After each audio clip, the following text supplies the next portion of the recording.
नमस्कार, आपके साथ मैं हूं अभिलाषा पाठक। कोरोना काल में जब देश पर सबसे बड़ा संकट टूटा है, लोगों का रोजगार चला गया है, गरीब और मजदूर दो वक्त की रोटी के लिए मोहताज हो चुके हैं। ऐसे में सरकार की तरफ से बेघर और प्रवासी मजदूरों के लिए अनाज की व्यवस्था की गई थी, लेकिन सिस्टम की बड़ी लापरवाही की वजह से ये अनाज लोगों के पेट में न जाकर रखे रखे बर्बाद और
आप ये देखिए, ये गेहूं है और गेहूं के नीचे ये आपको ये दिखेंगे जो कि ये डस्ट और ये कीड़े हैं या सड़ चुके गेहूं के बदले में खाने के बाद जो स्थिति काले तौर पे आपको दिखेगी ये नज़र आएगी। और ये देखिए कि इस तरीके से अगर आप जूम करके दिखा पाएँ तो नज़र आएगा। अपने कैमरे से कुछ कहूँगा जूम करें, ये रही। और ये बोरों की हालात देखिए, और बोरों के हालात के बाद ये सड़ चुके गेहूं के बोरों की अनाज की गुणवत्ता देखिए।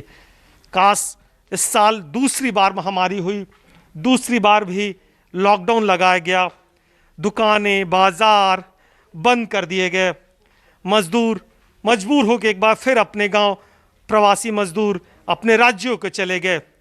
लेकिन जिन लोगों के जिम्मेदारी थी उन्हें भोजन देने की, सरकार के फंड से, जो टैक्स पेयर के पैसे से, सरकार के खजाने से जो आवंटन करना था, उसका नज़ारा देखिए कि आवंटन का क्या स्थिति है। और ये देखिए, अगर हम अपने हाथ से उठा के देखूं तो ये रहे अनाज की स्थिति देखिए। ये गेहूं है, ये चावल है, और ये काली और सफ़ेद कल की जो आपको डस्ट दिख रहा होगा, ये स्थिति है।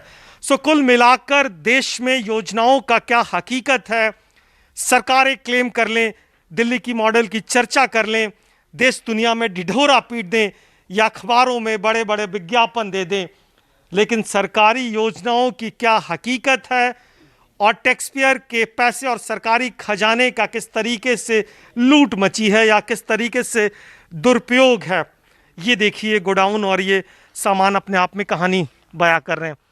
हालांकि चावल की गुणवत्ता जब आई होगी तो उपयोग के लायक होगी, लेकिन काश ये सरकारी वितरण प्रणाली या राजनेताओं की इच्छा शक्ति या फिर अधिकारियों के ऑफिस से निकलकर ये लोगों के थाली तक पहुंची तो शायद ये अंजाम नहीं होता। पिछले साल कोरोना महामारी और लॉकडाउन के वक्त ये अनाज स्कूल में पहुंचा था। जुलाई तक कुछ लोगों को अनाज बांटा भी गया, लेकिन जुलाई के बाद सारा सिस्टम फेल हो गया, क्योंकि तब कोरोना की लहर कमजोर हो गई और सख्तियां भी ढीली पड़नी शुरू हो गई। सरकार और सिस्टम सब लापरवाह हो गए। फिर किसी को गरीबों की सुध ही नहीं रही, जिससे अनाज बांटना बंद हो गया और बर्बाद होने लगा। बीते साल जब इस सदी की सबसे बड़ी महामारी थी तो न केवल देश और दुनिया बल्कि भारत में लॉकडाउन के बाद जिस तरीके से प्रवासी मजदूर और गरीबों और खासकर कामकाजी रोजाना काम करने वाले लोगों की मदद के लिए तमाम फंड से प्रधानमंत्री जन कल्याण योजना, गरीब कल्याण योजना के तहत से या राज्य सरकारों ने भी अपनी तरफ से पहल की थी और अनाज का वितरण किया गया था। पीडीएस यानी जो पब्लिक डिस्ट्रीब्यूशन सिस्टम के तहत जो अनाज दिया जाता है, उसके अलावा प्रधानमंत्री के तरफ से भी, प्रधानमंत्री गरीब कल्याण योजना के तहत से भी तमाम तरह के अनाज दिए गए थे और कुछ राज्य सरकारों ने कूपन्स डिस्ट्रीब्यूट किए थे, खासकर उन लोगों के लिए जो कि अनाज, जो कि कामकाजी है, जिनका राशन कार्ड में नाम मेंशन नहीं होता, उनके लिए। लेकिन एक साल से ये गोडाउन आप और सड़ते अनाज इस बात की कहानी गवाह कर रही है कि आखिर सरकारें इस योजना में कितनी सफल रही है और जो लोग जिनके लिए ये नीतियां बनाई गई थी वो क्या स्थिति है। आपको याद है ये तस्वीरें जब लॉकडाउन के दौरान हजारों मजदूर रोजगार छीनने की वजह से भूखे पेट पलायन करने को मजबूर हो गए थे।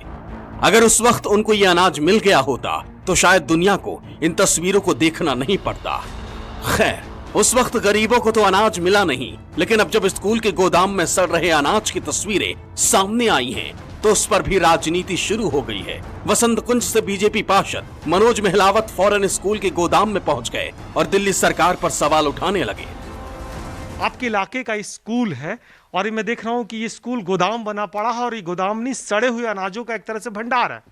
जी बिल्कुल, देखो देख के दुख होता है कि हमारा, जिसको हम अन्न देवता की श्रेणी में रखते हैं, जिस अनाज को, उस अनाज की इतनी बुरी दुर्दशा देखकर अपने आप में एक पीड़ा होती है, एक दर्द होता है। वो भी इस आपदा के समय में जब गरीब जरूरतमंद भूखे मरने की नौबत में, एक विपदा पिछले 1 साल से ज़्यादा से चली आ रही है। हम लोग निरंतर जनता को कुछ ना कुछ राशन या अन्य जरूरी सामान देने का प्रयास करें। वहीं जब केंद्र सरकार ने अपनी तरफ से दिल्ली सरकार को ये राशन दिया था कि गरीब जरूरतमंद जनता में बांट दो, और वो यहाँ इस तरह से कीड़ों ने बर्बाद किया है। यहाँ पर दुर्गंध आ रही थी। कल आप देखिए, ये देखिए कि ये सड़ा हुआ, ये बिल्कुल ये सड़ा हुआ है। कल ये जाले हटा के हमने यहाँ तक आने का, नहीं तो आप यहाँ तक भी नहीं आ पाते। आप उधर देख सकते हैं, उधर कीड़ों की कितनी भरमार है और कितनी तरह के कीड़े हैं। कहीं ना कहीं ये अनाज अगर किसी गरीब जरूरतमंद क्षेत्रवासी किसी भी के पेट में जाता तो बिल्कुल हमारे गरीब परिवारों की भूख शांत होती और ना उनको रोटी रोजगार की इतनी चिंता सताती इस महामारी में, ना वो दिल्ली छोड़ने को मजबूर होते और वो अपने घर में बैठ के कम से कम खाना तो खा सकते थे विपदा के समय में।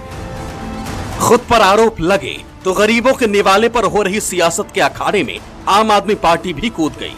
पार्टी विधायक सोमनाथ भारती ने आरोप लगाया कि बीजेपी न खुद काम करती है और न करने देती है। ये इल्जाम लगा रहे हैं कि जी एमसीडी के स्कूल में अनाज सड़ रहा है। स्कूल किसका है? एमसीडी का। तो एमसीडी वाले बताएं वो कौन से चोरी का माल है, अनाज कहां से चोरी किया गया है, ये क्यों चुपचाप बैठे थे, कहां बेचने का प्लान था, अनाज गरीबों का कैसे उनके पास पहुंच गया। तो मुझे ये समझ में नहीं आता कि अपनी गलतियां भी दूसरे के मत से बढ़ाना चाहते हैं। खुद तो काम करेंगे नहीं, लेकिन कोई दूसरा काम करे उससे जलेंगे भुनेंगे। महामारी में बेघरों और जरूरतमंदों को अनाज मिलना तो दूर, उल्टा गोदामों में पड़े पड़े सड़ जाए। ऊपर से गलती सुधारने के बजाय राजनीति हो तो आप क्या कहेंगे? इसको सरकारी नाकामी और आम लोगों के टैक्स की बर्बादी ही कहा जाएगा। दिल्ली में कोई एक मामला नहीं है जहां बेघर और जरूरतमंदों की किस्मत पर लापरवाही की नजर लगी है। खानपुर और बदरपुर के सरकारी स्कूल से भी अनाज के सड़ने की ऐसी ही खबरें सामने आई हैं। कुंदन सिंह, न्यूज़ 24, दिल्ली। नमस्कार, मैं हूं मानक गुप्ता। अगर आपको हमारा ये वीडियो पसंद आया हो तो इसे लाइक और शेयर जरूर करें और हाँ, हमें सब्सक्राइब और फॉलो करना ना भूलें ताकि आप देश और दुनिया की कोई खबर मिस ना करें। चाहे कोई ब्रेकिंग न्यूज हो या कोरोना वायरस से जुड़ी कोई भी अपडेट, पॉलिटिक्स हो या आपकी जेब से जुड़ी कोई खबर, इलेक्शन की कोई न्यूज हो, कोई कंट्रोवर्सी हो या फिर कोई वायरल वीडियो, सब कुछ मिलेगा न्यूज़ 24 पर। तो जुड़े रहिए हमारे साथ और देखते रहिए न्यूज़ 24।